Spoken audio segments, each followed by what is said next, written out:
Why, hello, everybody. This is Eric Vierthaler of Vierthaler Studios back again for the next episode of Sit Down by the Fire. I'm here with my next special guest. Please introduce yourself.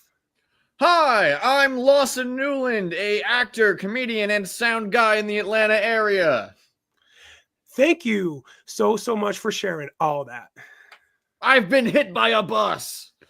And you survived. I did survive. Did the bus survive? Well, you're going to have to listen to the rest of the episode to find out.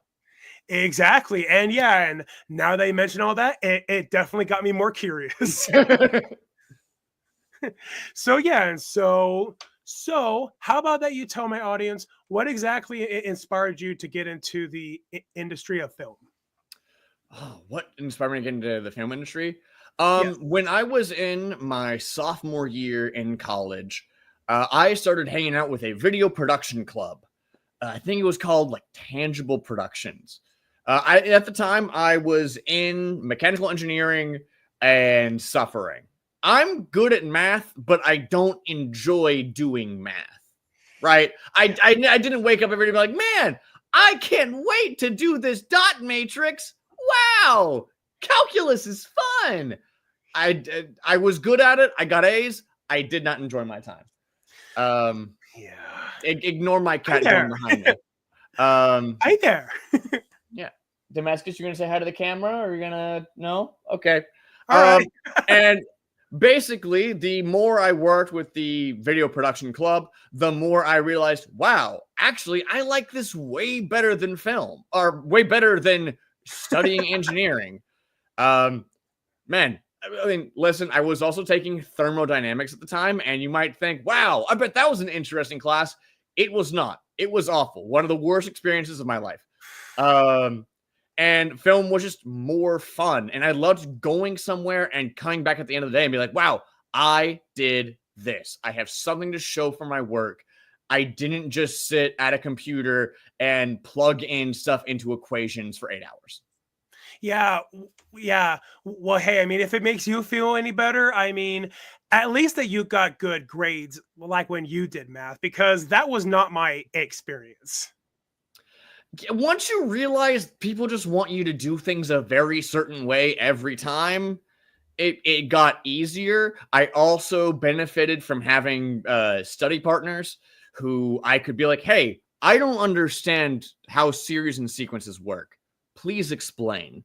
And then I was able to do well enough to pass the tests. Yeah, well, I mean, at least that you realize that now versus rather, to continue doing all that while, yes, you passed, but it wasn't something that you enjoy. And I mean, at the end of the day, you really should be doing something that you genuinely enjoy versus something that you feel like that you have to do. Yeah, it's way better than waking up when I'm 45 with kids and it's like, oh my God, I need to throw away my entire engineering career so I can go act. So that's a benefit. Exactly. Yeah. And a lot of that sounds like my experience with what I originally was going to do in college. It required a lot of math and, like, like your experience. And it's very nice to actually meet somebody like who had a similar experience. Like I took mineralogy in college and that was the hardest class. Oh boy. That class was tough. And I mean, just the reaction that you had speaks volumes about just how hard that course was. One of my very good friends is a level 4 hydrogeologist right now.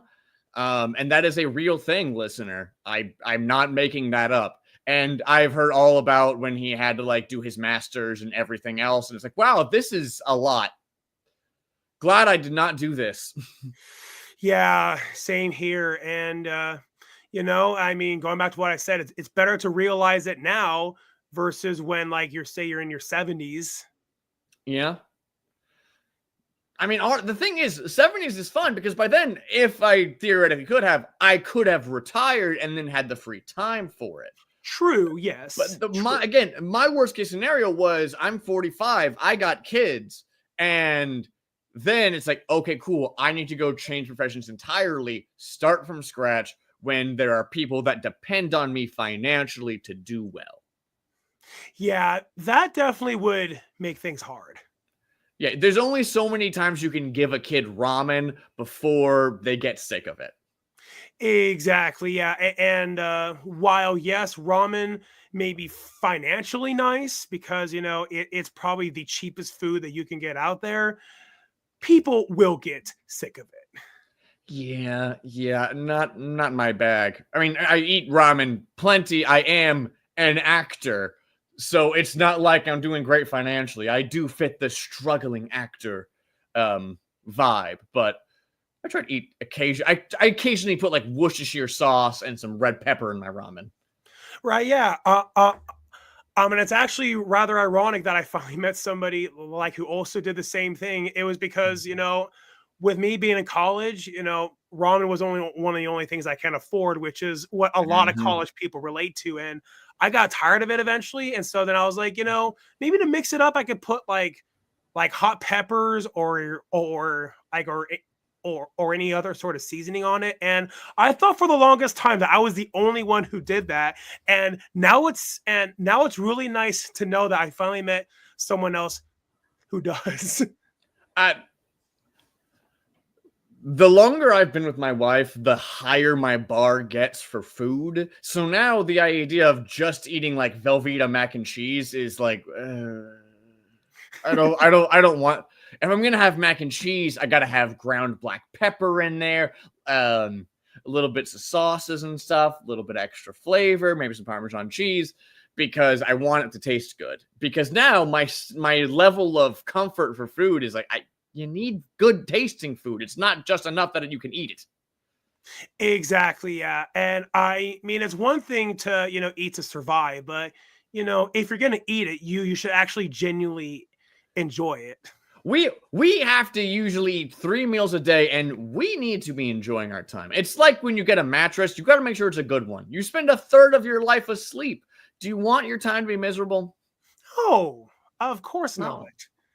And in film, it's probably less than a third of your life, if we're being honest. It's more like maybe a quarter, a fifth, somewhere in that range.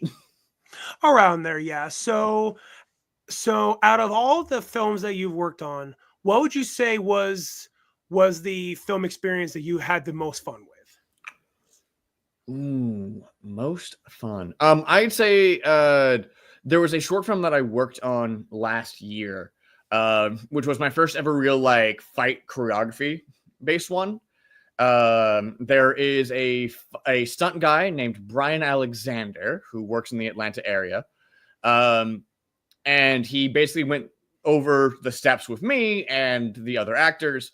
And it was my first time really getting to do any sort of like fun choreography. I did some kickboxing and taekwondo in the past, but fighting for the camera was definitely a unique experience. Nice, awesome, and yeah. And I mean, the cool thing about that is that having an experience like that definitely can open up a lot more doors Open up doors. afterwards. Yeah. Being able to tell casting directors, I've gotten kicked in the balls over and over and over again until we got the take. So I can handle anything. I mean, that right there takes dedication. Listen, if you don't get the shot right, you got to do it more. So you get it right the first time.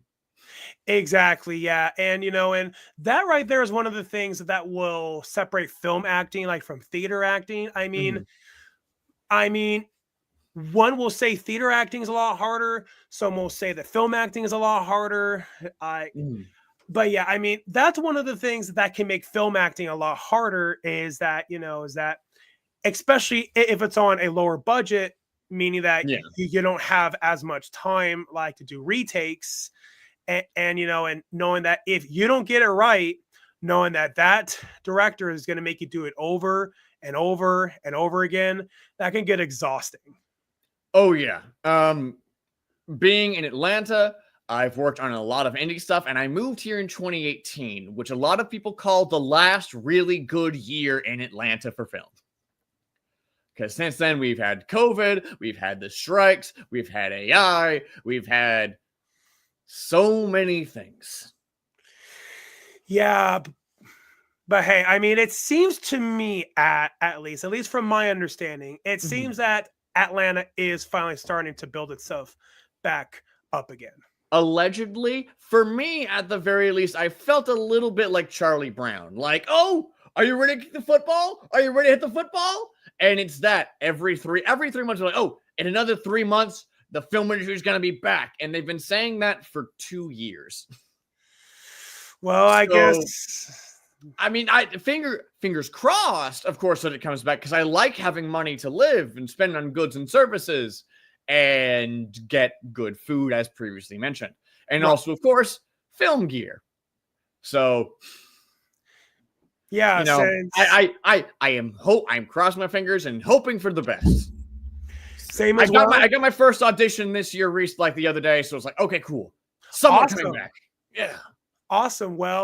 Awesome. Well, I certainly wish you the best of luck on all that. yeah, me too. Yeah, and I mean, it sounds like that there were a lot of setbacks, but the good thing is that is that with all those setbacks, it just gives you an opportunity to be able to bounce back. I mean, at the end of the day, I'm still here, and that's better than a lot of people. I know a bunch of people that have just straight up left the film industry. They moved to different states because they're like, hey, I cannot financially afford to keep going. And hey, I'm able to still like somewhat keep doing it. And I acknowledge that I am very lucky in that respect. Oh At the end of yeah, the day, everyone in Atlanta needs a sound guy. And people in Atlanta, no one really wants to do sound. which is surprising. I mean, considering that sound like is one of the most vital aspects of film. It is, but Atlanta's particular. Everyone in Atlanta wants to be an actor, a director, or a DP. That's it. And you might be thinking, why is there no writer on that list? Well, I don't know why. People don't really care that much about the writing. Or at least not a lot of people do. But you go to a mixer and you're like, oh, I'm a director. I'm a DP. I'm an actor. And thankfully, I'm only one of those. So I'm only competing with a third of the people in Atlanta. Which I can imagine that that will take a lot of pressure off of you, or at least a little bit. Believe it or not, I'm not the only 6 foot tall white guy with a beard. There more of them exist, so it's not as if the field is wide open. But you know what? I think there's also a lot of roles for a guy like me, so I can submit to a lot. Right. And I mean, I also would say that it also would depend on what all of you have to offer. Exactly. I Yeah. can ride horses. I know the basics of fighting. I have pretty good comedic timing because I did improv in college. Which has been great and terrible. But you know what? It's doing college improv, like you never know what you're gonna get. Sometimes I would just go on stage and be like, I'm a stove. This is the flame. I'm the burner. Yeah, Yeah. so sometimes great. Other times not so great. For example, I have a jingle now. My dad's a lawyer, I'm his son. Lawson. And I've had that ever since my freshman year in college. The downside is that I was the guy with the jingle, which made me very similar to a used car lot and not similar to a guy people want to date. But c'est la vie. Yeah, and one of the tough things about comedy is that, it's entirely subjective, and that you really truly can't please you really truly can't please everybody. Like, there might be one joke that you might say that people will find absolutely hilarious, but there will be some other people like who just either won't get it or they'll find it entirely offensive. And yeah, I Yep. mean, you really truly can't please everybody, but I say to that, you really need to know who your audience is. And you gotta feel it out. I've also been doing some stand-up comedy, and that is nothing I've just been noticing of like, okay, cool. You're not going to be able to please everybody, but there are some people that you can really, really please. Definitely, yes. It's but also I have no idea what jokes are going to land. Jokes about napkins sometimes kill the room. Sometimes jokes about selling organs go dead. And maybe some people are just more attached to their organs than I am. I don't know. Perhaps, yeah. I got 2 kidneys, 2 lungs. I got like all these feet of intestines. I got stuff to spare. I'll be fine. Yeah, exactly. And so, would you say that it was one comedian in particular who inspired you? Not really. I'd say one of the big things that inspired me to do comedy was probably a date I went on in college where her dad was there, and I spent the whole time trying to make him laugh, and I could not. And I took that as a personal challenge to myself of, well, I want to be able to make him laugh, so I need to become a funnier person. Right. Yeah. And so do you ever feel like that do you feel like that you were able to meet that expectation for yourself? I feel like now I might be able to make him laugh. I've gotten much better at interacting with people, and also I'm not actively trying to date his daughter anymore. So I think that would also severely impact my chances in like a good way. Right. Uh, yeah, but also again, working in film, you work with just all kinds of people, so you need to be able to be cool with all kinds of people. So Certainly. Yeah. at the end of the day, people are gonna hire back the people that are nice to be around. Exactly. Because people are gonna want to work with somebody who they want to work with, and and then once you get a bad rep, it's gonna be really hard for you to get work afterwards. I mean, a really good example is Harvey Weinstein. Like Yeah. once when word got around about him, I mean, it's no wonder why that he's now at where he's at. Yeah, but also you have actors like Brendan Fraser who just got blackballed by the industry, and he went away for a while. He's still doing now. He's come back. He's doing awesome stuff. He's been incredibly brave and awesome. But like, yeah, So, so it sounds like that you're a big fan of comedy movies, which is great. in general, yeah.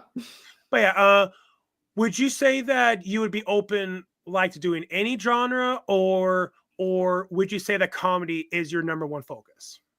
Oh, I'm open to doing any genre, honestly. The thing is that I know that I'm good at comedy. I know that I can be funny, and worst case scenario, I can just fall over, and people find that very funny for me because I'm, built like a anatomical skeleton that you see in a classroom. But no, I'm open to anything. Honestly, fun. Like when I've been in acting class and like doing dramatic stuff and horror stuff, it's been a lot of fun because, well, acting is fun. I want to try and do as much as possible. I don't want to get in a situation where I'm just doing the same role over and over and over again. Like how Ryan Reynolds has been hired to do the Deadpool voice in every movie since Deadpool. Yep. Yeah. Listen, no shade on him. Make that money. But like the casting directors and the people and the producers are like, nah, this gets people in the seats. So please do this voice again. Yeah. And I mean, ultimately, at the end of the day, money talks, and which is exactly why we've gotten so many Fast and the Furious movies. And now I do understand from the creative viewpoint why that there have been people who have said, another Fast and the Furious movie. But on the economic level, the reason why they made so many is because that those movies make money. And ultimately, at the end of the day, you vote with your wallet. Yeah. And you know what? I like the Fast and the Furious movies. They're simple. There's not too much going on, and you're going to have a good time. At the end of the day, that's how I sort of measure like a creative product. Do you set out what you intend to do? The Fast and the Furious movies are like, we want to make money. We want to have a good time. And they do that every time. They're not trying to be the next Oppenheimer. They don't want to be. Not. No. Yeah, but they're setting out what they accomplished to do. And I do think that is commendable, especially to put out 10 of them, probably more. Hobbs and Shaw was there, and it was pretty good. And yeah, hey, you did what you set out to do. And in a creative field, by God, is that hard. Oh, it is. And I mean, especially at this point, they definitely know that they're far-fetched, because I believe in the ninth one, they They go had to a space. car. Yeah, they had a car go to outer space, and you can't get more absurd than that. Okay, here's the thing. You say that, but time travel exists. You could what if they went back to save young Dom, Yeah. right? Like, come on, no, there are always more sharks to jump over. I guarantee it. I've seen some really bad stuff in my time. I promise you, they can get Hey, I grew up with the internet. I'm 29. I have seen all of the permutations. All right. I've seen Charlie the Unicorn. I read Dr. McNinja. I've seen it all. It can always get weirder and more out of touch. I promise you. Oh, however, do read Dr. McNinja. It is really good and very fun. Oh, well, I certainly will have to take your word for it. And I even heard a rumor. Now, granted, rumor, take it with a grain of salt. I mean, it would make sense. It's because that they are both done by Universal. I heard that there might be a crossover between Jurassic World and the Fast and the Furious. I mean, yes, that would be awesome. I mean, just imagine it, Dominic riding on top of a Velociraptor. Sign me up. No, I'm going to tell you what is going to happen. He is going to go off of a ramp, and you're going to have like a World War Z column of dinosaurs going up after him. And the car, it's going to be like Tyrannosaurus Rex jaws, snapping closed just as the car passes. And it's going to be that 3 times in a row. And then he's going to land, and then it's going to be and now it's time to go for real. He's going to kick it, he's going to kick it into 4th gear, and then it goes zooming off as all the dinosaurs chase after him. And you're going to get a nice, helicopter shot of him, dust billowing behind him. And then all the CG dinosaurs running behind him in sort of a V pattern. Yes, that would be awesome. And I mean, just that alone, with the fan bases of both franchises, I mean, that right there is guaranteed to make $1 billion. So here's the thing. I have not met anyone that likes the Jurassic World movies, personally. However, I do want to watch them, if only to satisfy my own sick curiosity for what the heck's going on.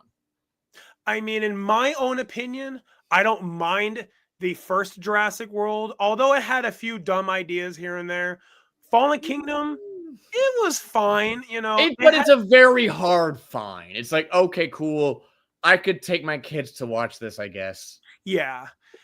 Now, Dominion, though, I was so disappointed by that movie. It's because that they brought back the original cast, but when I left the theater, this speaks volumes.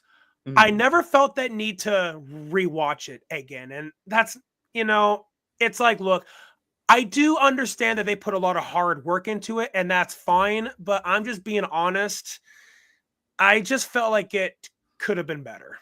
Well, that's one of the things about filmmaking, right? Is that filmmaking is a giant house of cards, which requires every single person to do their job well. If one person messes up, it can ruin everything, right? Hey, you can make the best soup in the world, but the moment you put a Tums in there, you've ruined it, because now for some reason you put Tums in there. And it's why a bad director or bad writing or bad acting, in one single bad thing can just ruin it for everybody. Yeah, exactly. And I can only imagine just all of the pressure that would put on everyone else, especially with a big name franchise like, Jurassic Park or the Fast and the Furious. There's a lot of expectations. So that must not be an easy job. But hey, I mean, at the end of the day, they're all people and they make mistakes. And what matters when you make a mistake is that, you have that accountability and that you own up on it and you learn. Yeah. Just because you made something that isn't perfect doesn't mean that you're a bad person. Exactly. Yes, exactly. which is why that I got so angry when I heard about when The Last Jedi came out, and that there were some toxic fans like who sent out some pretty nasty, nasty things to some of the people involved with the movie. I'm like, look, I get it. You're passionate about it, and that's great. But I mean, you have to remember at the end of the day, they're all people and they tried their absolute best, and that's what matters. Okay, are you ready for a scorching hot take? Yeah, go right. Okay, The Last Jedi was the best of the sequel trilogy. Okay, I mean, I'm not trying to make you feel bad. I mean, that's the first time I have heard that opinion. You can disagree, but I am correct. I am correct. I'm sorry. The Force Awakens episode 7 was basically a shot-for-shot remake of A New Hope, which it was. Yeah, and episode 9 was episode 9. I don't need to go into it any further. The Last Jedi is like the only one of the trilogy to do anything interesting visually. All of the good stuff in episode 9 was straight from episode 8. And hey, they talked about the world at large in Star Wars and not just the space wizards. Like, hey, maybe the reason that the galaxy is in an endless war is because of war profiteering. Not because of the endless cycle of good and evil, but because there are a very specific set of people who stand to make money if there is conflict. Yeah, and I mean, I certainly think that that's a very interesting perspective. I never thought of it that way. But hey, I mean, I would say I'm a pretty open-minded person, and I can definitely see all that because, at least they're trying to do something different. Now, while, to be honest, I'm just speaking on my behalf, was The Force Awakens entertaining? Yes, but I totally do understand a lot of people's complaints saying that, it's a remake of episode 4. It pretty much was. I think maybe why Disney did that, if I'm just trying to play devil's advocate, maybe they just wanted to be safe about it. But I'm like, it's one of the biggest franchises out there. I mean, it was already guaranteed to make its money back. I mean, basically, yeah. But that's part of the problem. Like, people at the very top don't want to take any risks. Have you seen the latest Ghostbuster movies? I have not, no. Consider yourself a lucky man. That's not a good sign. Ooh, oh my God. I'm not going to get too into it. Again, cast and crew did their best. Like the first 2/3 of Ghostbusters Afterlife is really good, very interesting. It's like, okay, cool. What they're gonna like remix this IP a little bit. They're gonna do something new, and then they're like, what if we told the entire plot of the first movie in 30 minutes? And that's how the movie ends. It's literally the exact same ending as like the first Ghostbusters movie. They just do that again. Well, that's disappointing. Yeah. And Frozen Empire, I'm not even going to get into it. That is where I'm at. I'm not even going to touch it. And and you've heard me so far, audience, and you. I am willing to take strong stances. I'm not going to get into it. I think that the writing could have been better along basically every axis, and that you could have gotten rid of half of the characters easily, and the movie would have only done better. So in your own opinion, would you say that the 2 recent Ghostbusters movies were worse than the 2016 one? Oh, empirically, yes. I like the 2016 Ghostbusters actually, because they were not trying to be reverent to a franchise from the 80s, which to me is very important. I think we should innovate, move on. The new Ghostbusters movies literally bring all of the old Ghostbuster characters back. And I do mean all of them, including the guy that is dead. Yeah, and now, although I haven't seen the new movies, but I mean, that was a spoiler that would pop up on my Facebook and YouTube against my own will. And that's one of the downsides to the internet, is that even if you try your best to avoid spoilers, sometimes they will show up anyway. Yes. And I feel like, again, the first Ghostbusters Afterlife has the exact same like antagonist who isn't even introduced again until the last 30 minutes. It's like Zool or whoever is, oh well, actually it's like a cycle thing and they always show up and you got to deal with them, yada yada yada. But anyways, we're gonna speed run again the events of the first Ghostbusters movie in the last 30 minutes, and then at the very end of the day, the original Ghostbusters show up in like the last 5 minutes and save the day. That's just out of nowhere. Like they're barely in the rest of the movie in any way, shape, or form. And they're just like, nope. They all roll up like, hey kids, I heard you needed some Ghostbusters. And it's like, why are you doing this? At least Ghostbusters 2016 took risks. It was like, hey, what if this was different? Hey, why not like poke a little bit of fun at the original stuff? Why not say, hey, cool, why not give Kate McKinnon some laser whips? Let's go. Exactly. I mean, just from what you described, that sounds really disappointing. It's like, it's like it would have been better if they would have introduced the villain sooner rather than at the last 30 minutes of the movie. It's like, it's like that there was no buildup or anything. Like so basically they are Egon, it's Egon's family. He's passed. They're down on their luck, and this like young girl who like very much seemed to be like a call for the lead girl from Stranger Things. Her name escapes me. It seems like they wanted her, but they weren't able to book her. And she's discovering ghosts. She's discovering her grandfather's workshop. It's really cool. It's like, wow, what is like a young teenager's take on all of this? How do they interact with this? Like, hey, the Ghostbusters used to exist, but then everyone just sort of forgot about them. But now there are ghosts coming back. There's some weird stuff going on. It's like, okay, cool. Where are they going with this? And then they take it to the exact same place as the very first movie. And I like things some as they are sometimes, but also if you're gonna be trying to relaunch a franchise, you can't be like reverent of the source material. Sometimes things need to change. It's not the 80s anymore. We like gay people now.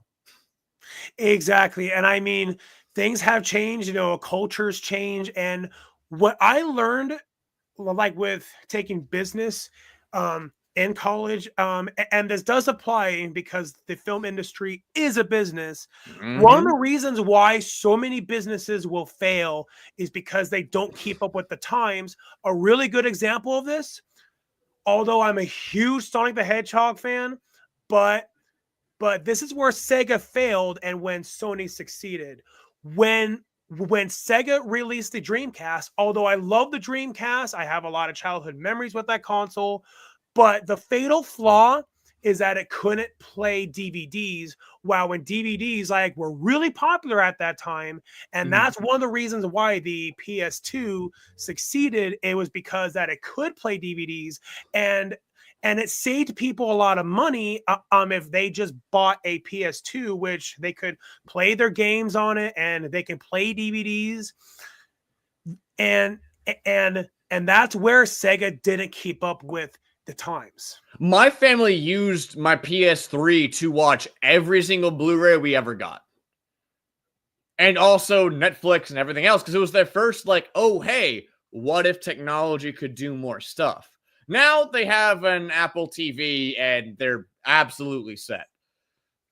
Exactly, yeah. And now, even though a lot of people do have an Apple TV, myself being one of those people, but there also might be those share of people who don't, and and it just so that Sony can appeal to that market, Microsoft can appeal to that market, Nintendo can appeal to the market.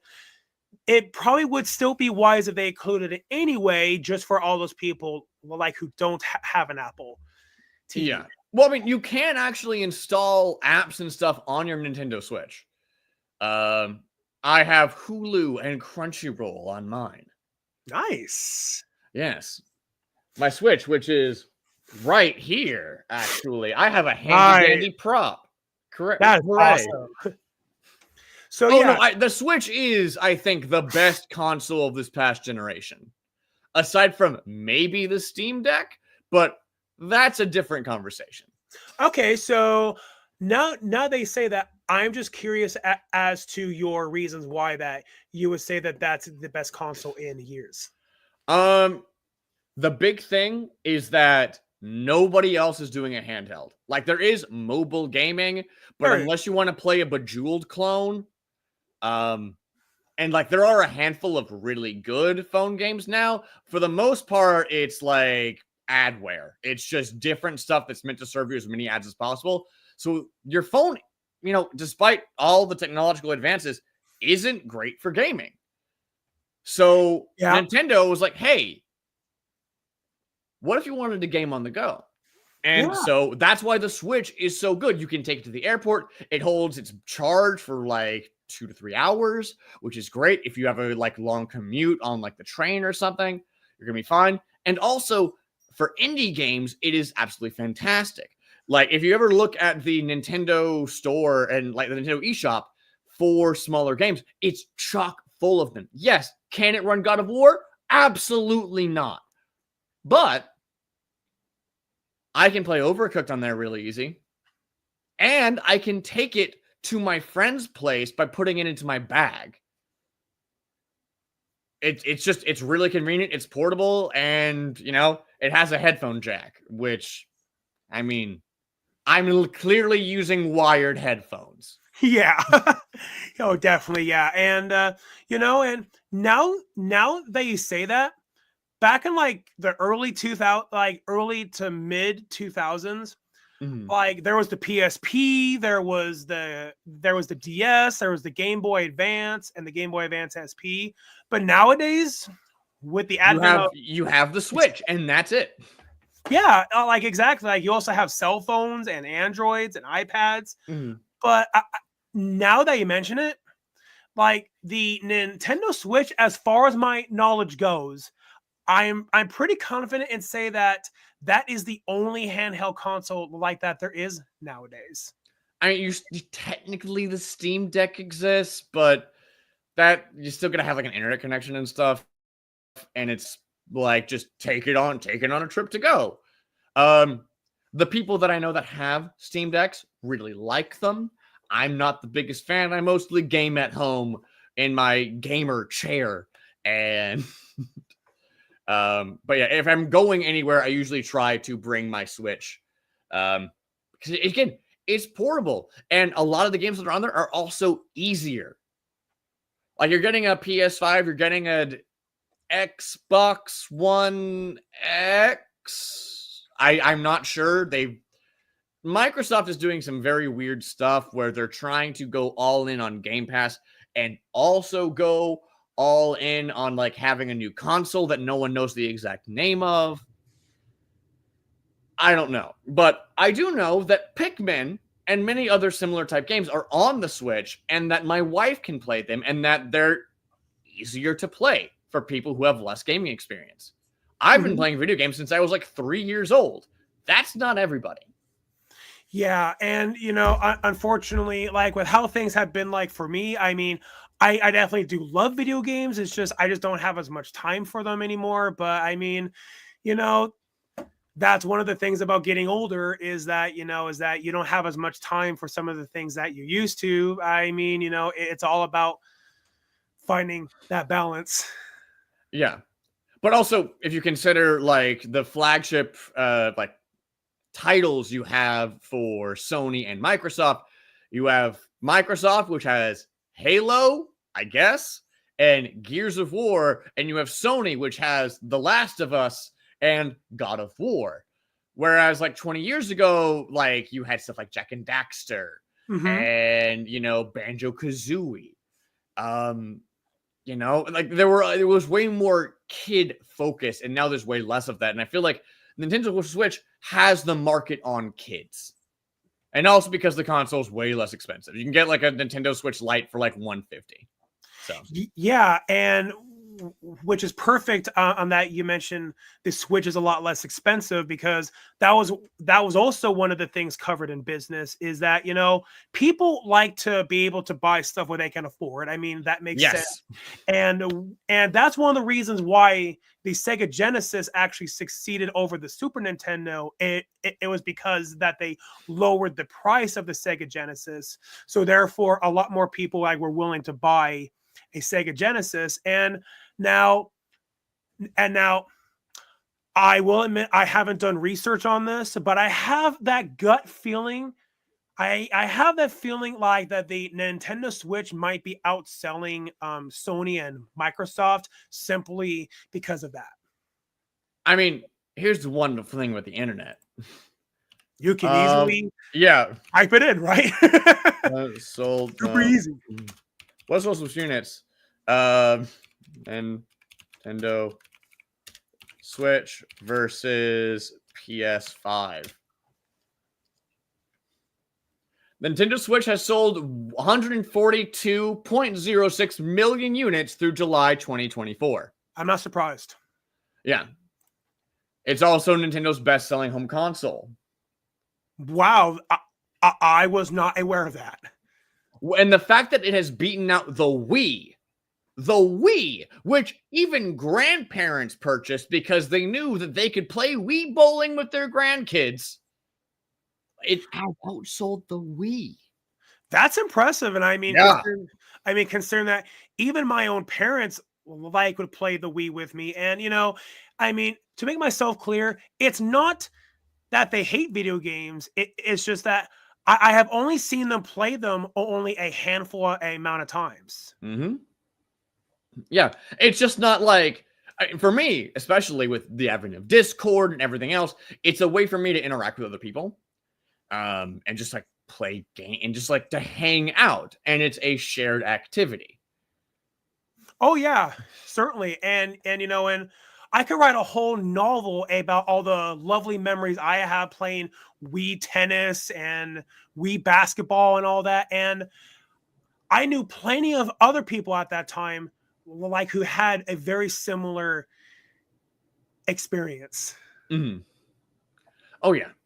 No, I'm grateful for the role video games I've played in my life, but there's often times when I am playing a game and I'm like, man, they really just wanted to make a movie.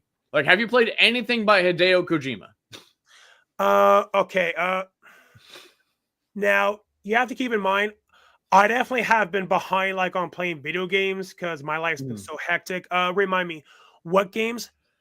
Death Stranding and Metal Gear Solid. Metal Gear Solid, yes, but I haven't played it in a really, really long time. So yeah. Yeah.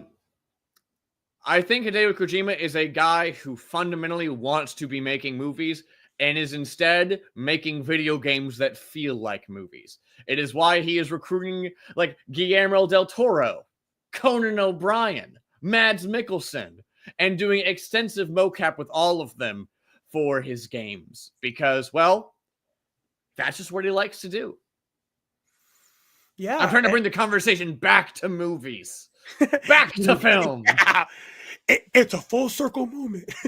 Yeah, it's a very awkward and clunky segue, but I believe in us. I believe that we can bring it back. Exactly. We can do it if we believe it. So, with that said about movies, what are some of your favorite movies? Ooh. I mean, one of my just favorites to put on is Starship Troopers. Yes, that is a classic. And a big part of it is that I play a good amount of Helldivers. But it's also a very neatly done satire that still holds very, very true today. Hey, war is bad, but war is also really easy to get people on board for, especially when you make it cool and shiny. And the fact that there's so many people who don't really get it as satire, I'd say is probably a testament to its ability to be satire. That is pretty awesome. And correct me if I'm wrong, I believe that they did a sequel a few years back. Oh, they've done several sequels. Oh, I was not aware of that. They are very bad. Well, at least They if we're they trying. are aggressively bad. But you know what? It's fine.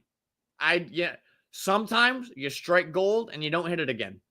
That's fine. Exactly. I mean, for you to get lightning in a bottle more than once, it's not going to be Mhm. as easy as it sounds. Yeah. I also really like Shin Godzilla. Yes, I absolutely love that one. I mean, that is one of my favorite designs of Godzilla because oh man, it was so creepy. And you I know, love seeing him like transform from a little slug guy yes, into a terrible monster that shoots lasers out of its back, butt, and mouth. yeah, and I loved they did that because there have been so many Godzilla movies where at Mhm. this point they need to do something different and that was what I loved about it. Like it felt like a breath of fresh air where it felt like where it felt like the original movie from Mhm. 1954, but they changed things. And Yeah. they didn't Godzilla change is a too much. metaphor, and it is best if Godzilla is a metaphor. Godzilla is not about Godzilla punching other monsters. Godzilla is about like disaster. He is a metaphor for disaster. Shin Godzilla is about the Fukushima disaster, just hands down. And Godzilla minus one, Godzilla is a metaphor for survivor's guilt and how that can like take over someone's life. You know, Yep. hey, it is best when it's a metaphor. It doesn't always need to be literal and marvelized, you know? Exactly. Yeah. And in your own opinion, which one would you say that you liked more? Minus Hmm. one or Shin? Ooh, that's a hard one. That's a hard one. Hmm. While in So, my sorry. okay, I have an answer. Okay. Um, I think that Godzilla minus one is better, but Shin Godzilla is more suited to my tastes. Okay. I've been semi involved in politics basically my whole life, and seeing Godzilla from the perspective of the government and seeing how the government responds, and hey, at the end of the day, what beats Godzilla is just the people working together. It is not a military victory as much as it is an economic victory. In Yeah. that, yes, we utilize the most manpower in order to properly deal with our problem. That is what Shin Godzilla is about. It is, hey, the power of industry has defeated a giant lizard, um, which I do like, and that does appeal to me very specifically because I am that kind of guy. But Godzilla minus one is, I'd say, a better movie. Yeah, and one of the things that I loved about Shin Godzilla Mhm. now it's something that I could totally see happen in real life. It's when they said on national TV, "Oh, there was no way that it could come onto land," and then quick cut, and you see it walking on land. Oh, after COVID, Shin Godzilla hits incredibly different because it's like, oh, we Yeah, have no like, please do this. Why? I don't know. It's yeah, very much like, okay, cool. What's going on? And the government's also like, we have no idea, but stay calm. And it's like, maybe that's not the best call, actually. I, I mean, I do think that given what happened, I do think that the quarantining and the vaccine rollouts were about as good as they could have gone. I just kind of wish that we still had masks and stuff more in our day to day. Because, yeah, certainly. hey, during those 2 years everyone was wearing masks, I wasn't getting sick. It was great. Yeah, which and I mean, you should definitely feel very thankful that you didn't get sick that entire time because I mean, some of the people who I knew like who did get sick, oh, Yeah. talk about a nightmare. Long COVID is real. And before people knew how to deal with it, it really messed people up. Because, hey, yeah, it targets all kinds of stuff. Anything that makes you lose your ability to smell and taste, that's not them affecting your sinuses. That's affecting your brain. And that's a problem. Yeah, like I unfortunately have known some people like where after they got COVID, and then unfortunately, it then impacted like how their eyes are, rather than the eyes, being straight like that. It's now like more Yeah, cross-eyed now. Because it targets everything. And yeah, it's not great to have, actually. No. Thankfully, we have the medical technology and stuff now to properly deal with it, because every doctor has seen dozens of people with COVID now. But at the end of the day, I think, it still sucks that it happened. It does. And even worse, back when it first happened and all these people were getting sick, it was such a new thing that there wasn't enough information at that time Yeah. about it. So therefore, doctors only could do so much. And it would have been so much worse to have COVID at that time versus now. Oh, yeah. It's why I was super happy to stay inside and play just an absolutely obscene amount of Animal Crossing. Yeah, and you should feel very fortunate about that, because at that time, that was before that I was, that was before that I was in the industry of filmmaking. And at that time, I was at a grocery store. And because I was at a grocery store, I was an essential employee. Worker. Yep, I was an essential worker, which meant I had to work more, which meant that I was more at risk, like, of getting exposed. Of course, because essential doesn't mean valued. Essential means we can put you to work as much as we want, and you have to say yes. Yep, exactly. It's because, now the world needs you more than ever. But we will not give you a raise. Although we will not give you hazard pay. Although, to be fair, at my job at that time, we actually did get a raise, but we didn't get hazardous pay. But hey, I mean, at least that we got a raise. That's true. There are many people that did not get raises whatsoever. And also, there have been places that I've heard about, including yacht manufacturing, that were deemed essential workers. And really, the essential worker denotation was more of an indicator of class than anything else. It was, hey, you're a service worker. You're going to keep working. Sorry.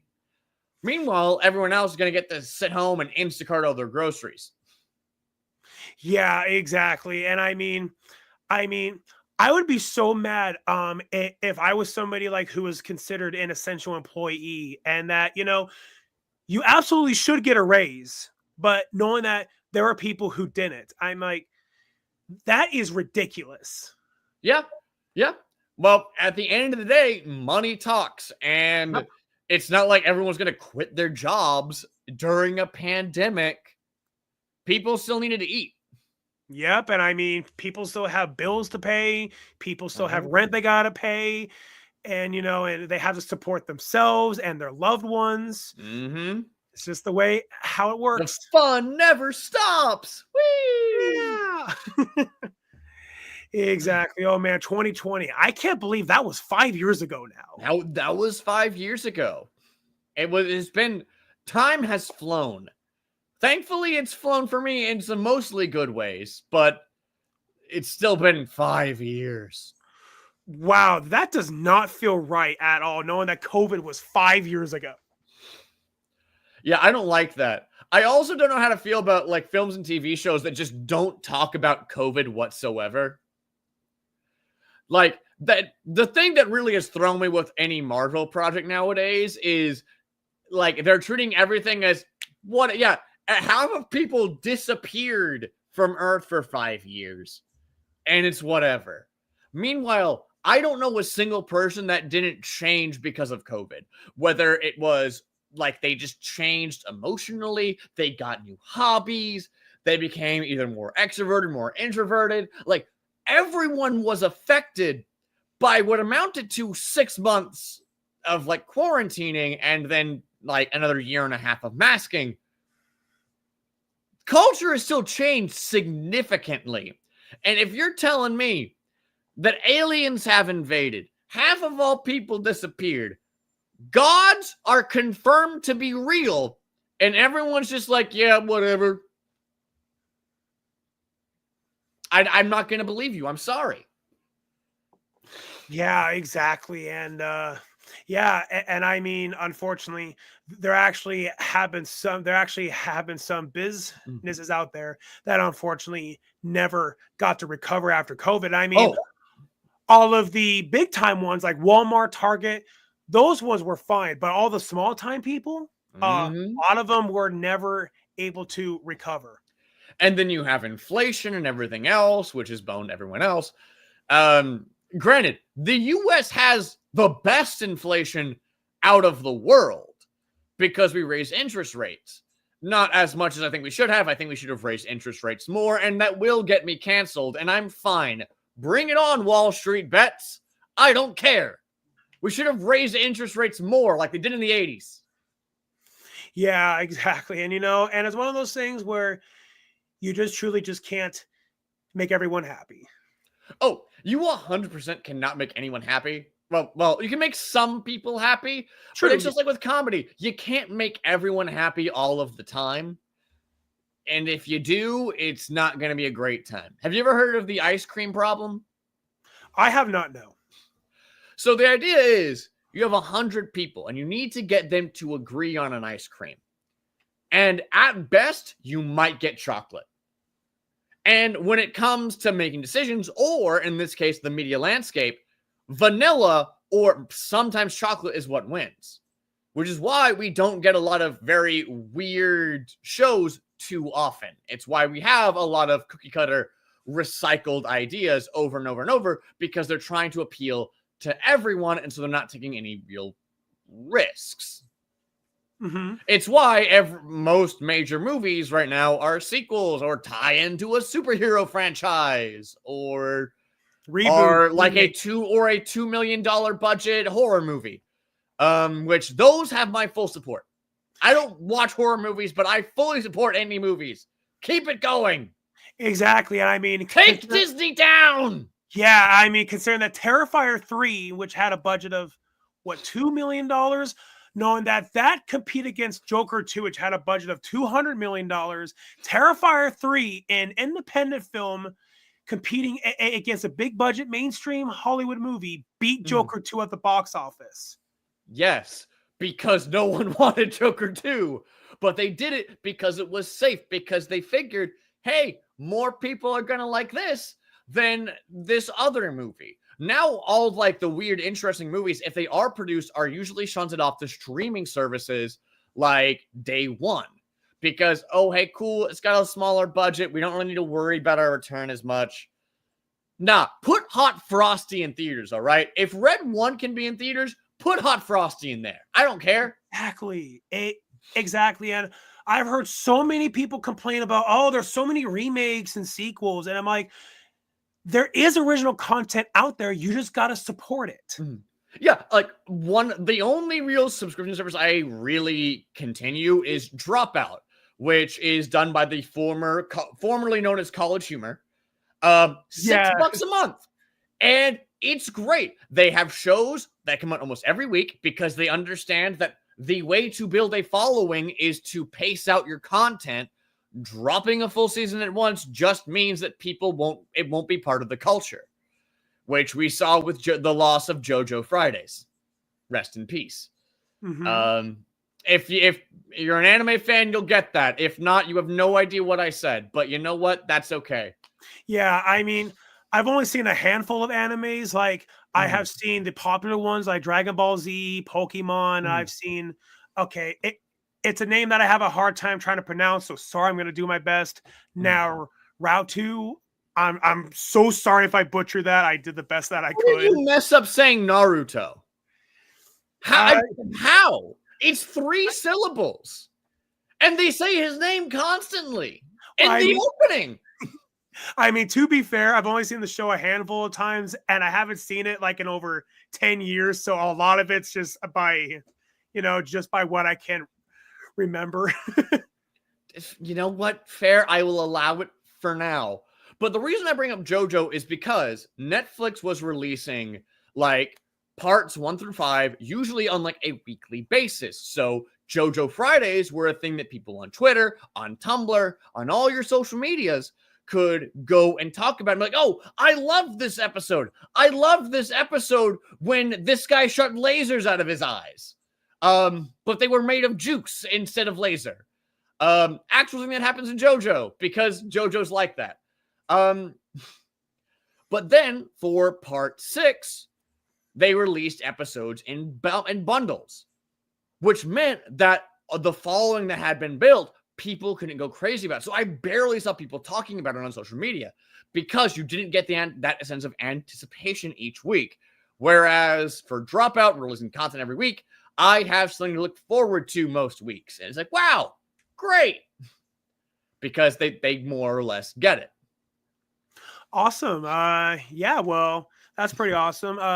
Another anime that I really liked, I definitely really liked High School of the Dead, but a lot of people have commented saying it's very sexual. Yeah, it definitely was.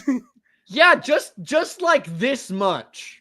Yeah. Hey, viewer/listener, I'm holding my arms as far out as they will go to influence. Yeah, it's aggressively sexual. It's aggressively. Yeah, which is probably why a lot of the guys at my high school, when it came out, why all of the guys were talking about it. Yeah, I was in college when Kill la Kill was coming out, and so I understand. But I will say, the studio behind Kill la Kill, Studio Trigger, has gone on recently to do some really good stuff. If you haven't checked out Dungeon Meshi, you should. It is written by Ryoko Kui, and it is a story about a bunch of adventurers who have to go into the dungeon and eat monsters because they are flat broke.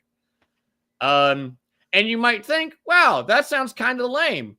But the way that the story is structured is that it builds on itself, and each episode will try to introduce one new wrinkle. And so by the time you get to the end of the season, you're like, wow, this is a rich and detailed world.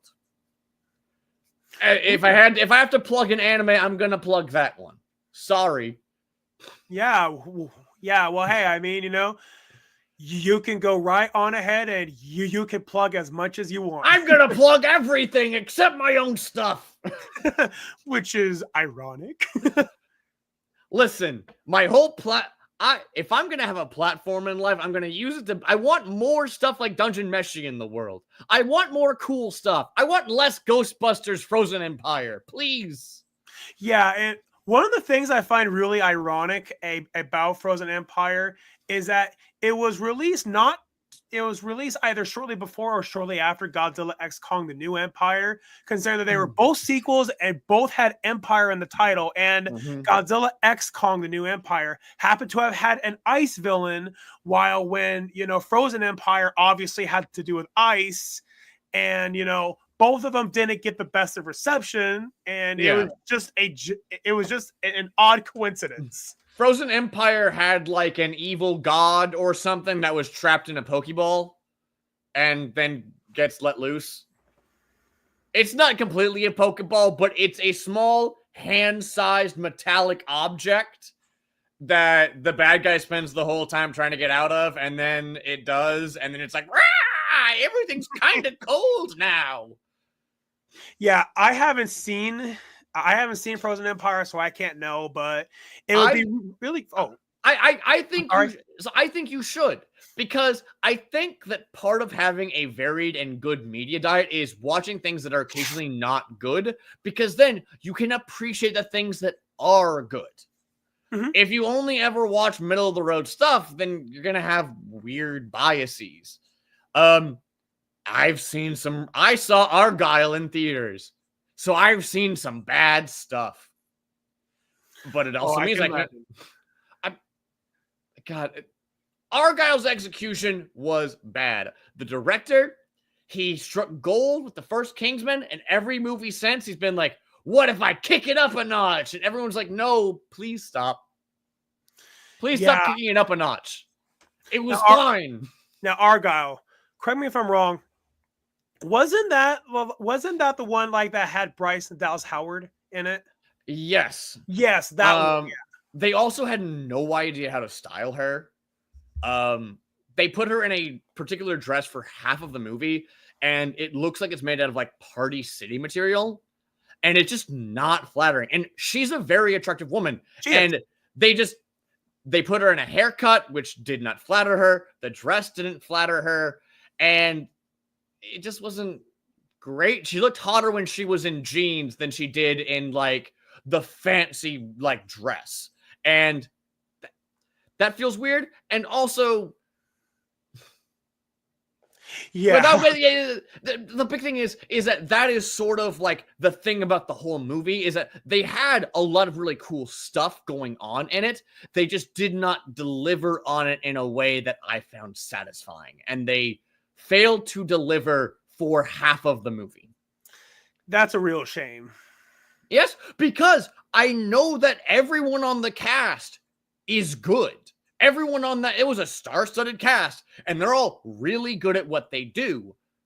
So the fact that I do not like the movie is not their fault. Right. I wish them all the best, but Of course. you know, he just wasn't that good. That's The moment that Henry Cavill leaves the movie, I also should have gotten up and left. I think I would have enjoyed it more. Yeah. So speaking of Henry Cavill, you actually gave me an idea for my next question. Mhm. How do you feel about him no longer being Superman? Sure. I think he is going on to do a Warhammer 40K project, and he left The Witcher because he had issues with like how the story was being told, which means he is a very particular fellow who's going to be particular about Warhammer. Mhm. And what do you know about Warhammer?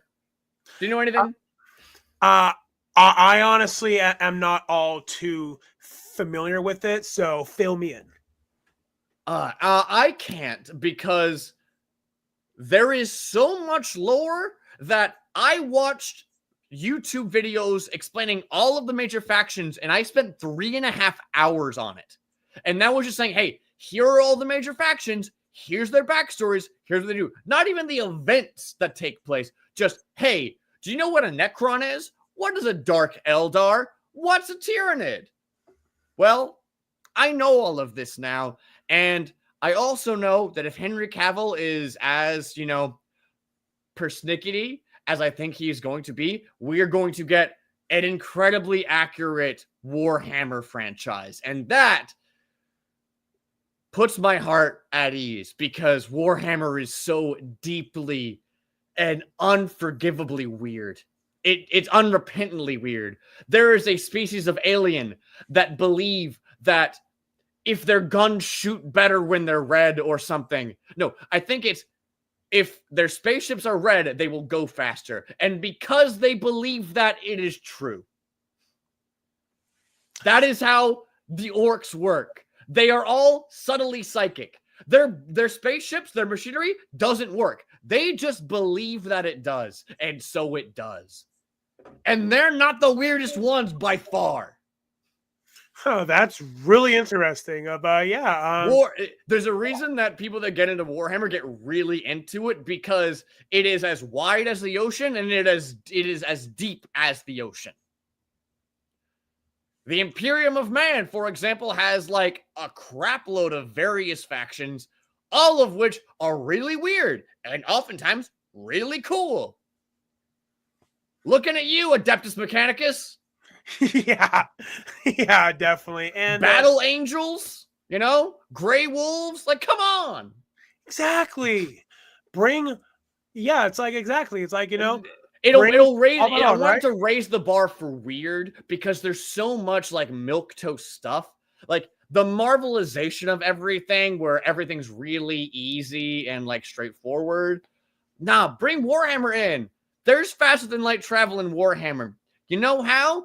Because like a mostly dead emperor is the North Star in the warp, which is basically hell. Spaceships have to go through hell to do faster than light travel, which makes the demon gods mad. Warhammer's great. It's really weird. Yeah, and I mean, just judging everything you said, I'm getting stuff wrong, I bet. I'm doing a poor job explaining it. it is, again, don't listen to me. Look up some explainer videos, and you will at the very least be like, wow, I'm going to steal those ideas for my own stuff.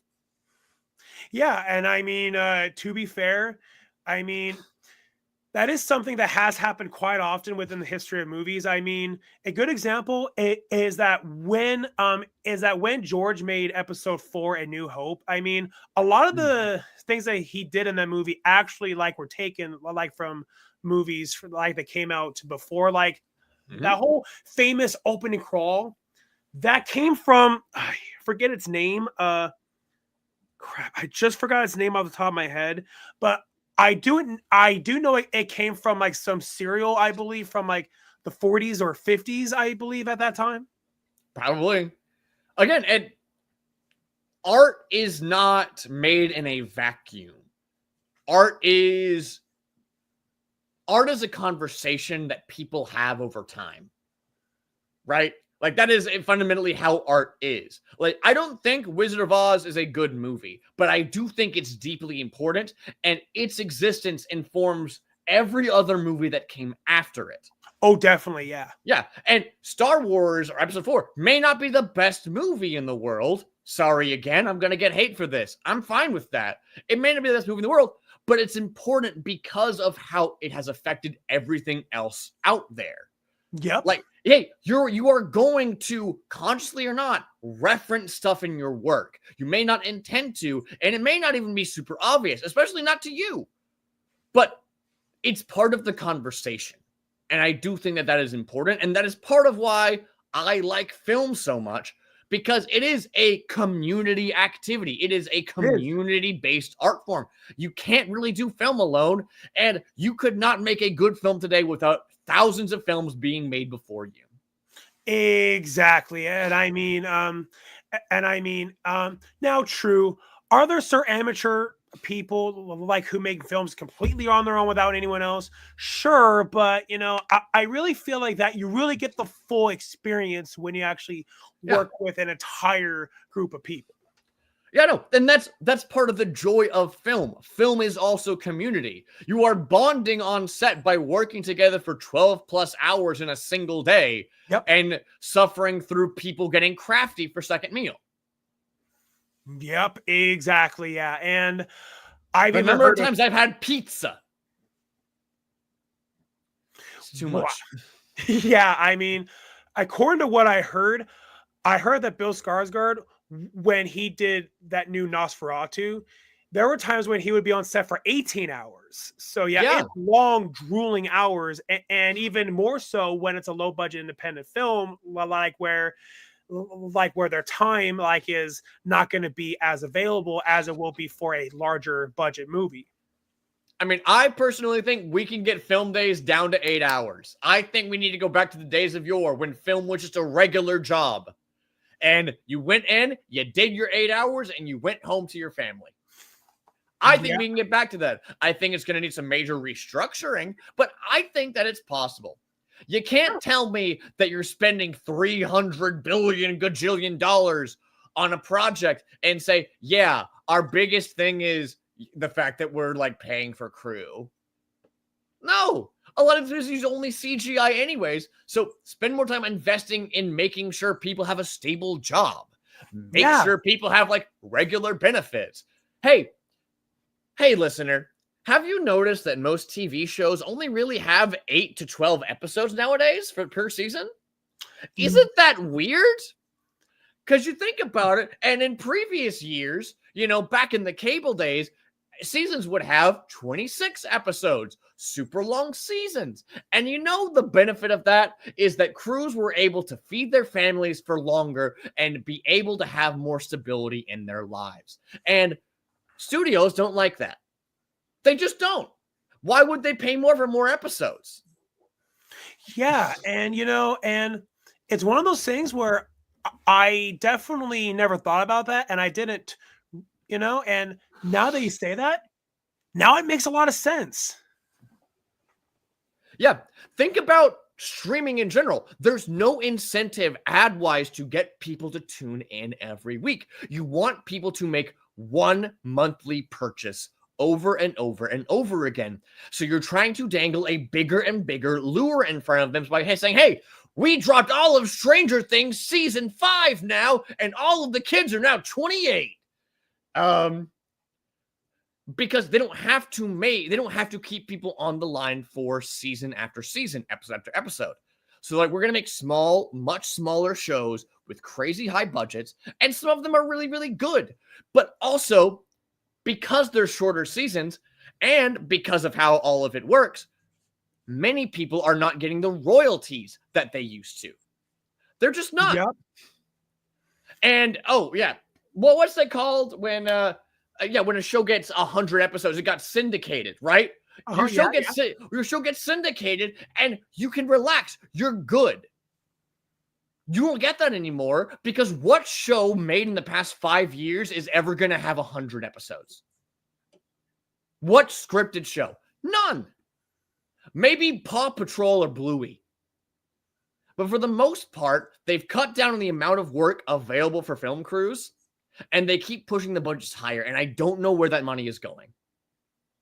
Maybe it's going to marketing, because they're making a bajillion shows, and all these shows need somewhere to go, because you can't just tune in to CBS anymore. You can't.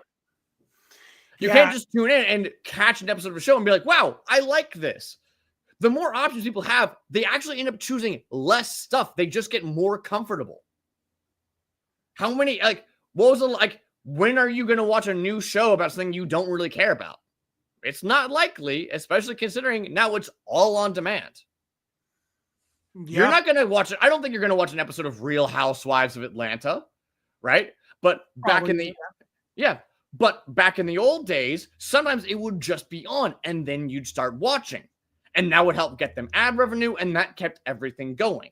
But now, all of these streamers are tech companies first and foremost, which means they're powered by venture capital and not ads. Which means they're not trying to make it good for advertisers, they're trying to make it good for their stakeholders. And, well, what looks best? Making a 26-episode season that feeds cast and crew for, the whole year when they make it? Or putting out an 8-episode season that gets people to subscribe for $26 a month for the basic tier? Yeah, exactly. And I mean, it goes back to what you said. Money talks. It does. It does. And you know what? And it's kind of a shame. It's why, unfortunately, I think Tubi is one of the best streamers out there, because there's just so much stuff on there. You never know what's going to be on there, and it gets its money through ad revenue. It does. And, and a lot of people, myself being one of them, loves Tubi. It's because you don't have to pay anything, saves you a lot of money. And especially if you're somebody who's really big into the horror crowd. I mean, if you go into the horror section on Tubi, it's endless. It's just piles and piles and piles of horror movies. And Tubi just has an eclectic amount of stuff, which means it is very easy to just go on there and find something random and then be exposed to a completely new thing. Discoverability is way better. It is. Hey, and that's good for creators. It's good for cast and crew, because what's the point of making something and spending all this time and energy and blood and sweat and tears if no one sees it? Exactly, because otherwise you're just going to have all that time go to waste, all that time and money. And what's ironic, they're actually having some movies, including Star Wars. People said, oh, no one's ever going to see that movie. Ironically, it's kind of like they jinxed themselves. Well, it's why I will never forgive David Zaslav, because he was partially behind all the Warner Brothers redactions, right? Oh, well, we're just not going to release Coyote versus Acme, actually. We're not going to release Batgirl. Yeah, they're basically done, but we can get a tax write-off if we don't release it and list it as a loss. Yeah. Which means all of those hours were written off so some rich dude could get a little bit more in his bank account. Congrats, David. Yeah, and that was so frustrating. It's like you're just gonna waste people's time, Mhm. and and people, in me being one of them, were excited to see Michael Keaton come back as Batman. Now, granted, we did have that in the Flash. I mean, in my opinion, I was disappointed by some of the execution. Uh, Mhm. uh, some of that would be spoilers, but I don't want to get into the spoilers for that. Yeah. But We it's only like, spoil old movies and bad movies here. yeah, and Like Ghostbusters Frozen Empire. Take that Pokeball and throw it in the trash. exactly, yeah, and it's like we could have had Michael Keaton back for not just one movie, but two, super close to each other. And, Yeah. and I can only imagine just how pissed people were. It's like, great, like you just wasted our time. Yeah. Like, hey, part of the joy of doing film is being able to tell people, hey, I do this. You can see me or see my work here. It's awesome. If you do film, you're automatically the most interesting person at weddings. That's just a fact. Oh, Yeah, yeah, I worked on Stranger Things. And then everyone's like, what? Did you meet Millie Bobby Brown? I finally remembered her name. yeah, Right? Like, that's part of the joy of it. If we wanted to just make money, we'd go into finance and we'd trade stocks or something. Right? But we want to make art. We want people to see it. We want to celebrate the art form and celebrate creating stuff. And when you reduce that to numbers on a spreadsheet and say, well, why don't I just not do it? I don't know. It just seems kind of like morally bankrupt to do that to so many people. exactly, yeah. And I have a feeling that eventually karma will catch up.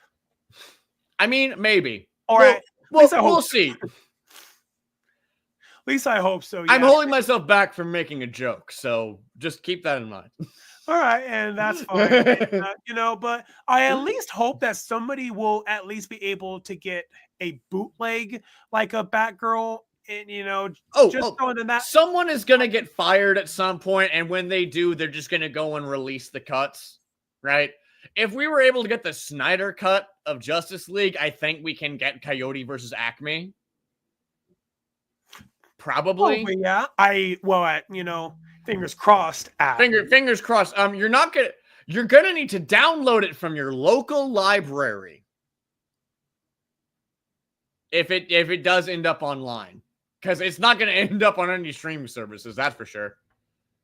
Yeah, and if it does, it probably won't be some time later. Like a good example is the producer's cut of Halloween 6 for well over 20 years.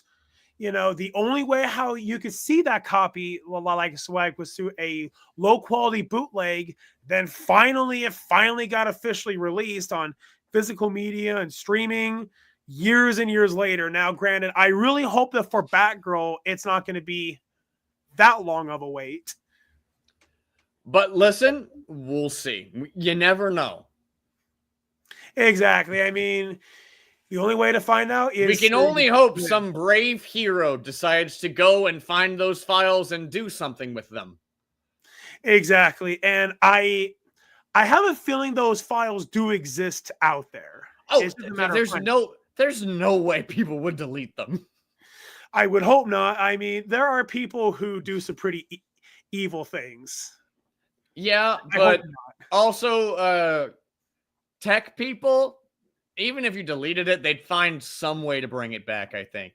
Never underestimate a nerd with time on their hands. And I say that as a nerd with time on my hands. And so therefore you, out of all people, would certainly know. Yes. I've been learning Unreal and it's been rough, but I'm still working on it. Yeah, well, hey, I mean, gotta take it one step at a time, right? That's all you can do. That's all you can do. You just got to do your best. And at the end of the day, if you want to make something, just try to make it yourself. And there's a saying that's like, hey, at the end of the day, you need to find your 1,000 people if you're creative. You need to find 1,000 people who will spend $100 on you a year. You do that, you're set. So you just got to find your 1,000. Yeah, exactly. So circling back to movies, if you had any dream role, what would your Ooh. dream role be? I mean, obviously a supervillain of some kind.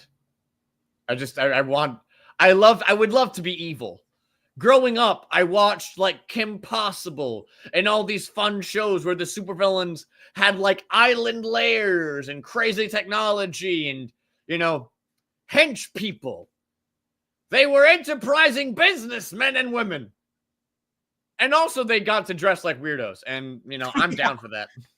Yeah, exactly. It's because when you dress in a unique way, it just makes your character more unique. Slick back my hair, put me in a lab coat and a Speedo. Let's do it. As soon as you said that, instantly what came to my mind was in all of the Jackass movies. Yeah. No, like, hey, I think being a supervillain is fun. And I think I could be a better supervillain than Elon Musk. Come on.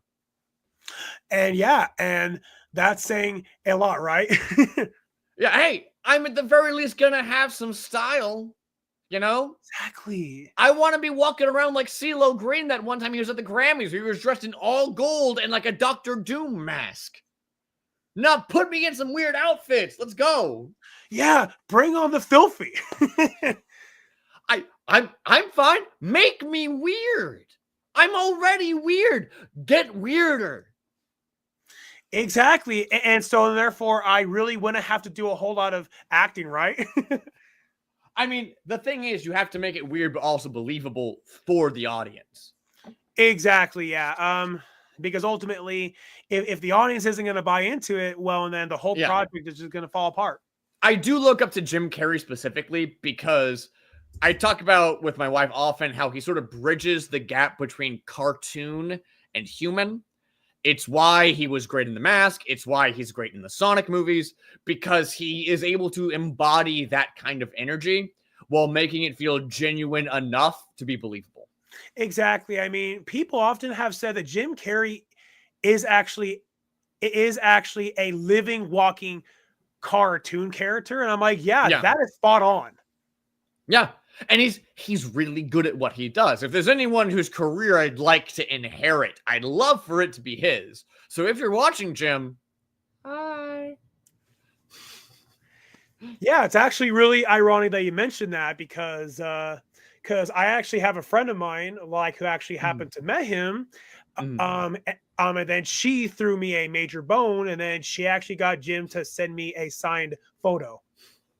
See, I don't want that memorabilia. I want to be like, hey, how can I do better?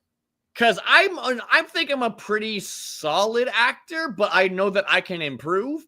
And if people tell me semi-regular that I give them Jim Carrey vibes, hey, I'd like to know how to capitalize on that. Who's your agent, Jim? I'd like to know. Yeah, exactly. And it's kind of ironic you mentioned that because I've had a lot of people tell me growing up, you are the next Jim Carrey. I'm like, thank you so much. Yeah. I mean, well, it's sometimes a compliment, but only sometimes. Sometimes it's like, you have a lot of energy and I'd like for you to take it somewhere else.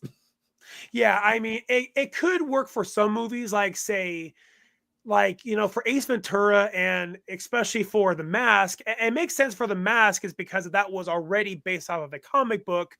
So, so that made sense. Which is apparently much darker than real life. Yes. Much darker than the movie.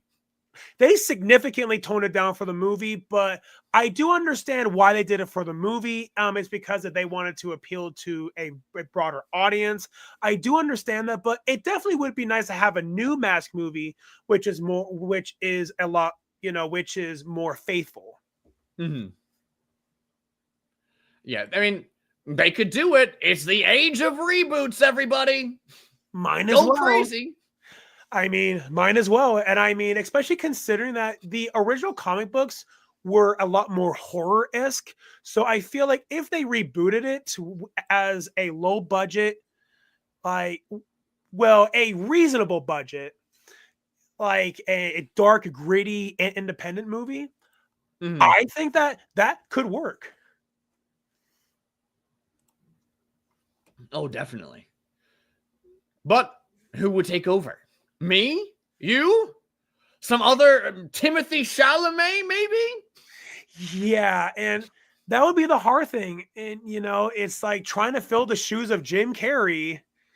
Those are big shoes to fill. They really, really are, but I'm ready to give it a swing. Hire me for roles. Exactly. Do what you know you want to. And so I did research. Jim Carrey was not the original choice. The original choice was Nicolas Cage.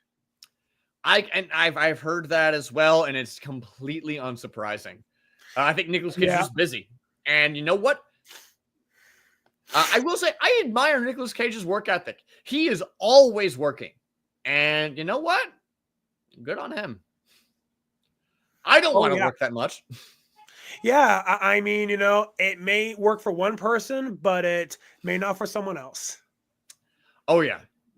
But, it is nice to be able to look back at your life and be like, hey, look at all this stuff I did. Exactly. Like, Nick Cage was also almost Superman. Yeah. I would have liked to see that.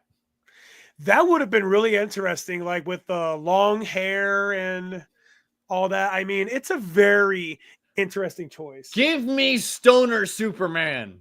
Exactly.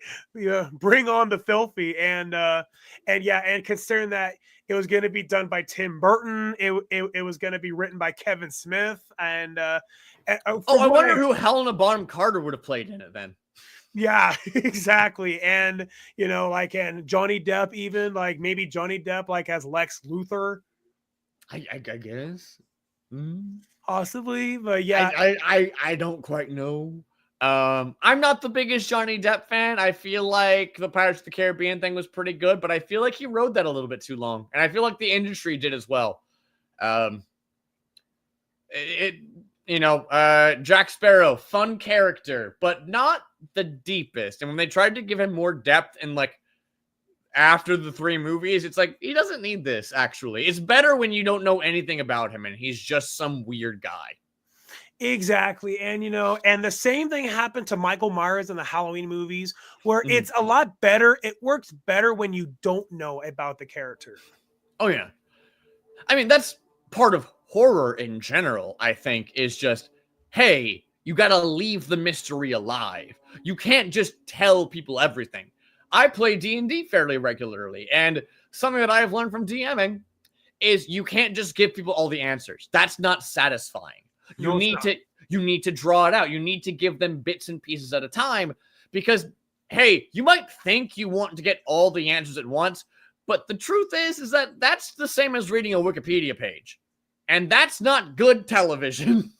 No, definitely not. And and I just saw this. A really good example is in The Dark Knight with the Joker, is that you truly didn't know which was the real backstory. Yeah, he's just some guy, which makes him inherently interesting. You have to leave people wanting to know more because it's always better to be left a little hungry than to be too full. Exactly. You cannot get mystery back. You can try, it does not work. Yeah, and then at that point, if they have all the answers, well, and then they are gonna be like, well, I have all the answers now, and so now it's time to no one's gonna keep watching. No one's gonna keep playing your game. They're gonna check out because I got all the answers. It's whatever. Exactly. It's like, well, now I have all the answers, so it's like, what's the point now?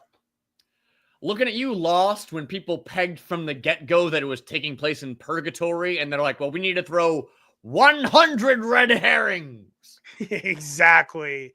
Gravity Falls did it better. Hey, you already guessed it. Screw it. We're going to cut out a whole season and just get to the part you expect and that you want.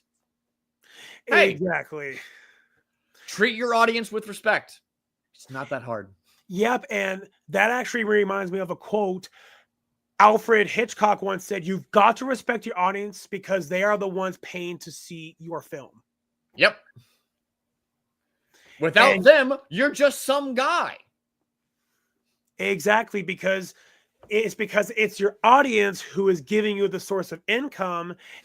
And then, and it's funny how you mentioned the Sonic movies, because if they would have kept that original, that god-awful design of Sonic, the movie would have failed. But But since that they listened to people's feedback, they went, okay, that's not what you want. And, and we now know that if we keep that old design, we're going to lose money. The movie's gonna fail. We want this movie to be a success. So we're gonna go back to the drawing board. And I have to give them huge props. Yeah. One moment. I need to close a door real quick. That's okay. Totally fine.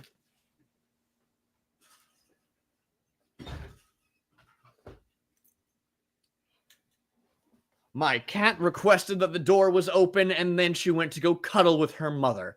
So it's gotten quite cold in my apartment. Atlanta had a snowstorm recently, so that has been a whole thing.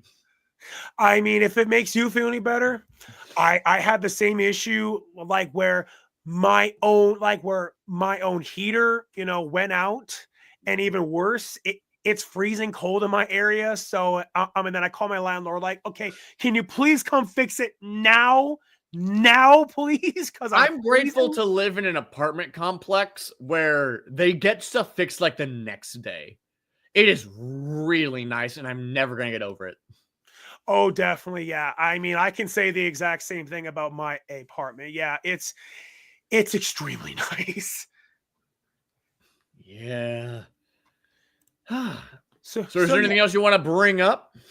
Yes. So are there any? So yeah, my final two questions. What's your right. All right. Question number 1 of 2. What's your advice to anybody who wants to pursue the industry of filmmaking? Never move anywhere without a plan. Never do it. It's not going to end well. Unless you know you're going to get work, you're just going to be spending a lot of time and money trying to find work. And you know what? You can get an Airbnb. You can do a room share or something. You can work. You can travel in to do productions and stuff. And you can build connections that way. Do not just move somewhere and hope that it'll all work out. Because I know that it's really tempting. And I know that there's something in the American dream about, I'm going to strike out on my own and follow my dreams. And that's great in theory. But you got to pay rent. Yep. You got to pay rent. Food, gas. Yeah. So figure out what you want to do. Because also, being a master of none is great when you're in a student film. It's not great when you're trying to get people to pay you hundreds of dollars to do a job.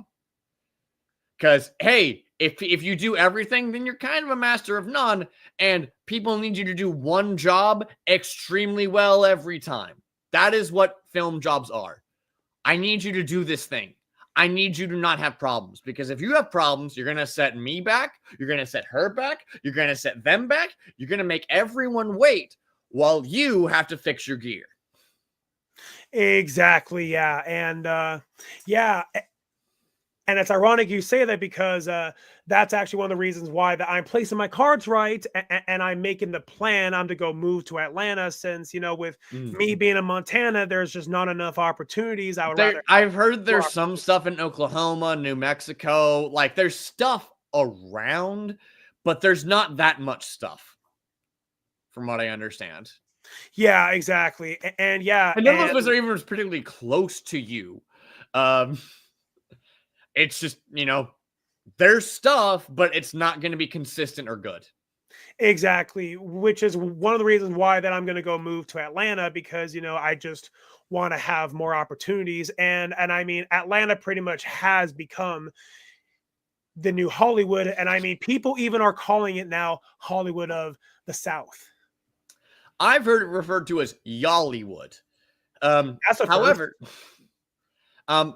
I went to the Mixer a couple months ago, and something that I heard from all the sound mixers there, all of whom have decades of experience, is that a lot of productions are going out of the country right now. There's a lot in like Vancouver and like in London. People are going outside of the States because of all of the crap that's been going on the past few years. That makes sense. Like, yeah, Atlanta is still relatively good to everywhere else, but I still know people that have been out of work for over a year. and like people that are PAs that have been out of work for over a year. So don't come here, and this is also to you and also the audience. Don't move to Atlanta for film unless you know that you have a gig lined up, because I can't promise you any work, and I don't think anyone else can either. Yeah, exactly. It's rough out here. We went from having like 50 something productions in Atlanta to maybe like 9. So all the crew that used to work on those 50 productions is now competing for those 9. Some of which are reality show productions, which are not known for having big casts and crew. Yeah, exactly. But hey, I mean, if there's a will, there is a way. I mean, yes, theoretically. However, I'm doing my duty. I'm standing up and I'm saying, please be careful. Exactly. I mean, you just got to make sure that it's something that you know what you're going to get yourself into. Yeah. Again, you can network online. You can be on Instagram. You can be on TikTok for another 6 days.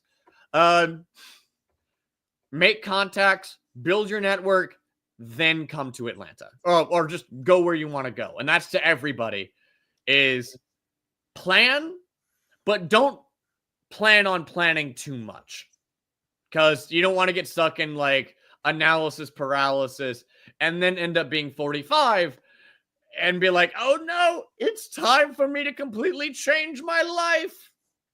Because, well, hey, the intro like film role is the PA, and a PA in Atlanta will make $150 over 12. That's how it is, and you can't feed kids on that. Nope, you really can't. And so my final question, is there any upcoming projects that you would want to plug in? As of right now, not too many. Winter has been winter. I would just ask that, or would advise, follow me on Instagram at Lawson_Nuland, and you can watch some of my streams at Swagger Dragon on Twitch. Aside from that, I'm going to be starting up a YouTube channel called Two Story Entertainment this year. Ooh. Where I'm going to be having my wife do lots of writing and me do a good bit of directing. I just know a crap load of incredible actors and people in Atlanta, and I want to try and make some more interesting stuff. Awesome. Well, as soon as that YouTube channel, and also if you want me to be on your podcast, please reach out and send me a DM, because I love being on podcasts and talking about myself, which is a necessity for any actor. Yeah, and I mean, as soon as that YouTube channel is up, I definitely will be sure to share it on, Facebook, Instagram, and YouTube. I'll let everyone know when we have our first video up, which we need to find a location for. Woo! Yeah, I mean, I love location scouting. It's the most fun part of filmmaking. Yeah. I see that Taylor wishes to ask a few questions. Okay. Bring it on. I'm not afraid. I've been hit by a bus. You can't scare me. Your favorite, Taylor asked your favorite game. Ooh, favorite game of all time. I'm going to double check the title. Outer Wilds. Okay, add me in. Yeah. No, favorite game all time, hands down, Outer Wilds. Okay. Not the Outer Worlds, which came out around the same time. The Outer Worlds is made by Obsidian, who famously made Fallout New Vegas. Very good. Space romping adventure. Great. Outer Wilds is you are caught in a 22-minute time loop where the sun continues to explode. You have to figure out how and why. If I cried at the end, and if there was one game I could scour clean from my brain, it would be that one, because once you beat the game, there's no reason to go back. It is just hands down best game ever played. I personally like the Forza series on Xbox. That gets a lot of criticism. But on PC gaming, I'll probably end up going with simulators like American Truck Simulator. Fair. I can spend hours. That is fair, yeah. I play a good deal of like Crusader Kings and RimWorld, that sort of thing, which are sort of simulation-esque.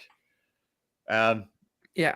They're just weird, and I like them. I like weird niche stuff. I don't play too many shooters. I used to play Fortnite. I don't play Fortnite anymore. But yeah. But I'd say second favorite game is Fallout New Vegas, simply because the story is really, really well done, and the writing is just so aggressively consistent. And third favorite is Metal Gear Solid 5, simply because you can throw a grenade and then tell your sniper, please shoot that grenade into that helicopter, and then she'll do it. And it's just gameplay-wise, it has the best game feel of any game I've ever played, and I have 200 games in my Steam library. I know a couple things about video games. Now, I can take your word for it. Yeah. If you were looking at games from Windows 95 or earlier up to Windows XP, what would you pick? I mean, again, Outer Wilds, it's just, again, I think it's the best game of all time because it's just it's just good. When was Outer Wilds released? Outer Wilds, I think, was like 2019. I'm double checking right now. Yeah, 2019 adventure video game developed by Mobius Digital and published by Annapurna. God. So I'm asking more for retro games, PC games. Retro PC games. I mean, there is the fun answer of play Zork, so you can understand how far video games have come, because Zork is Zork. Really, really old games. I'm checking my Steam library real quick to see my oldest stuff. I think Spore is a wonderful, like, historical piece of video gaming. Simply because of all of the hubbub about it and the legacy it left behind. And just I also happen to follow just I happen to follow a video game that's being developed called Thrive, which they are basically trying to make realistic Spore, so they have realistic evolution going on, and it's very granular, very in-depth, and you can get it for free on their website. To try it out, I heartily recommend it. I purchased it on Steam, but they have like the cell stage basically completely done, and it is way truer to life and way more scientifically realistic. Again, another plug, because that's who I am as a person. I like a thing, I hype up that thing. All right, cool. All right, awesome. Well, I think that about does her. But yeah, thank you so much. Play Sonic Adventure 2 Battle. Yes. Yes. Play Sonic Adventure 2 Battle. Play Sonic Adventure 2 Battle. Yes. And in my opinion, that is the best Sonic game we have ever had. Yes. And the fact that apparently Sonic 3 follows the plot of that game so closely, I'm like, yeah, let's go. Let's do it. I still haven't seen it. I need to, but it's been on the list. But yeah, I mean, if you're a fan of SA2, you'll be really happy with the third Sonic movie.